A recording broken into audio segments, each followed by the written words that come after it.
अनेकानेकानि जन्मानि जीव लब्धते इह सुखम् यद्गत्वां शरण्ये प्रभु लब्धतेनं परमापदम्। प्रिय आत्मन,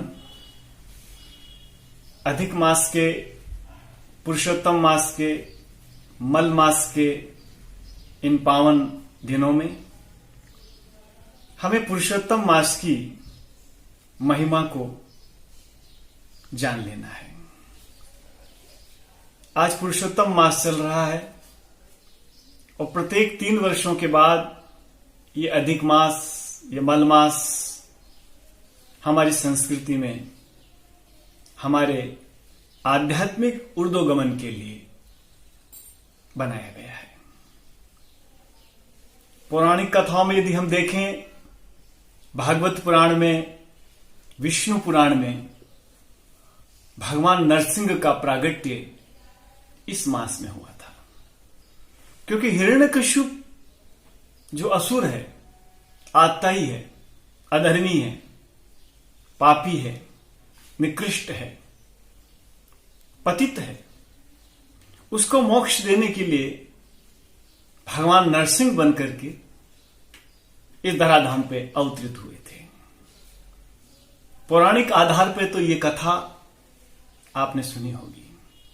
हिरण्यकश्यप ने जब कहा मैं मरूं ही ना रात ना दिन, ना देव ना दानव, ना पशु ना पक्षी, ना घर के अंदर ना भीतर ना बाहर, ना धराधाम ना रसातल ना आकाश,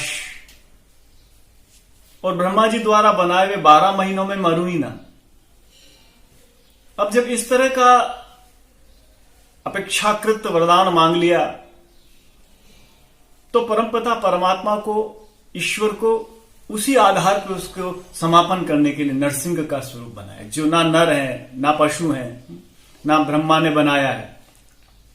इसीलिए इस 13वें महीने को भगवान अवतरण धारण करते हैं और नकारात्मकता ऊर्जा को, अंधेरे को, तमस को, अंधियारे को भगवान दूर करते हैं। पुरुषोत्तम मास का अर्थ यही है। वैसे तो 12 महीने होते हैं, लेकिन ये 13वां महीना पुण्यकारी है, अद्भुत है, अलौकिक है, क्योंकि 12 महीने ही हम अपने कामों में व्यस्त रहते हैं, अपने कर्मों में, अपने लाभ हानि में, अपनी आकांक्षाओं में, अपनी इच्छाओं में, अपने जीवन को रंग से भरने के लिए हम 12 महीने लगे रहते हैं। और रात दिन लगे रहने के कारण हमारे पास ना अवकाश होता है, ना हम उस आनंद को पा सकते हैं। इसलिए जो 13वां महीना है ये हमारे आध्यात्मिक उन्नति के लिए है। हम दान करें, हम पुण्य करें, हम सेवा करें, हम थोड़ा अपने को जाने, हम परमार्थ की तरफ बढ़े। इसीलिए पुरुषोत्तम मास है। ये साधकों के लिए अनमोल है, कीमती है, क्योंकि कभी संसार में अवकाश मिलेगा ही नहीं, कभी छुट्टी मिलेगी नहीं, कभी आप खाली होगे नहीं, क्योंकि माया का आकर्षण इतना लुभावना है जो अपनी तरफ आकर्षित करता है।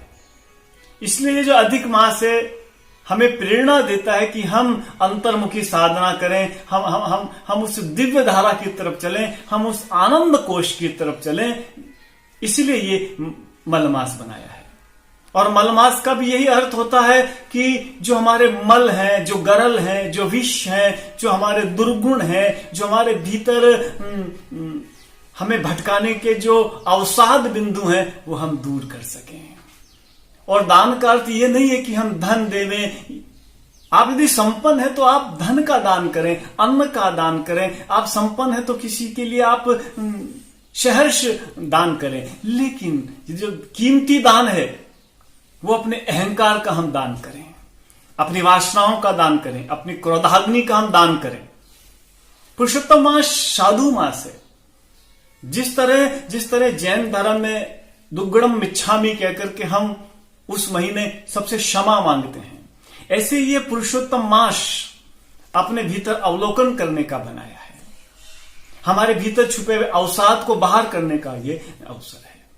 और 3 वर्ष में ये मास आता है। भगवान कहते हैं, गुरु भगवान कहते हैं, हर 3 वर्ष के अंदर मूलभूत परिवर्तन होते हैं। हर 3 वर्ष के अंदर अपने आप को उस ऊंचाइयों के ऊपर ले जाना चाहिए, ताकि हम उन 3 वर्षों को आनंद के साथ जी सकें। सिर्फ संसार का धन कमा लेने से कुछ नहीं होगा, क्योंकि धन भी एक स्थिति में आकर के काम आना बंद कर देता है। धन तब तक ही लुभावना है जब तक तुम स्वस्थ हो। बहुत सारा धन हो, बहुत सारा ऐश्वर्य हो, लेकिन तुम्हारे पास उसको भोगने का एक सक्षम देह नहीं हो, तो वो धन भी और वो ऐश्वर्य भी बेड़िया लगता है, वो भी बंधन लगता है। इसलिए पुरुषोत्तम मास 13वां महीना, ध्यान देना, कीमती शब्द है 13वां। 13 का अर्थ होता है 13। 12 महीने में मेरा मेरा करता हूं, मैं बनाता हूं, जो मैं से निवृत्त कराए और तेरा गीत उगमे, वही 13वां महीना है। 13 है, सब कुछ 13 है।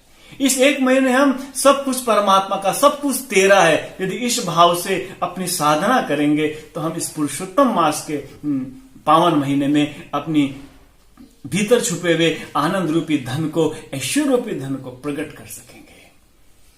हम दान करें, शब्दों का दान करें, समय का दान करें, हम पुण्य करें, हम यज्ञ करें, हम हवन करें, और उस हवन कुंड के अंदर अपनी बुराइयों को आहूत करें, सेवा के मार्ग पे चलें, और यही विपुल समय होता है। वैसे तो जीवन में कभी समय नहीं मिलेगा, लेकिन समय निकालना पड़ता है। हम सबको जानते हैं, लेकिन अपने आप को नहीं जानते। हमें सबकी खबर है, लेकिन अपनी खबर नहीं है। तो ये 13वां महीना, ये परमात्मा का महीना, ये पुरुषोत्तम मास अपने आप को पहचानने का महीना है, साधना का माह है, तपस्या का माह है, दुर्गुणों का परित्याग करने का माह है। और आप जब प्रयास करेंगे, आप छोड़ना शुरू करेंगे, तो आप देखेंगे आपके अंदर एक आनंद प्रकट होगा। जैसे जैसे गगरी खाली होती है, वैसे वैसे उसमें चिताकाश बढ़ता चला जाता है। इसलिए अपने शरीर रूपी कलश में से विषाक्त गरल वाले विचारों का परित्याग करें और अच्छे संकल्पों को लेकर के जीवन आरंभ करें। सबके ऊपर भगवान कृपा करेंगे, अनुग्रह करेंगे, दया करेंगे। प्रभु आपकी जय हो।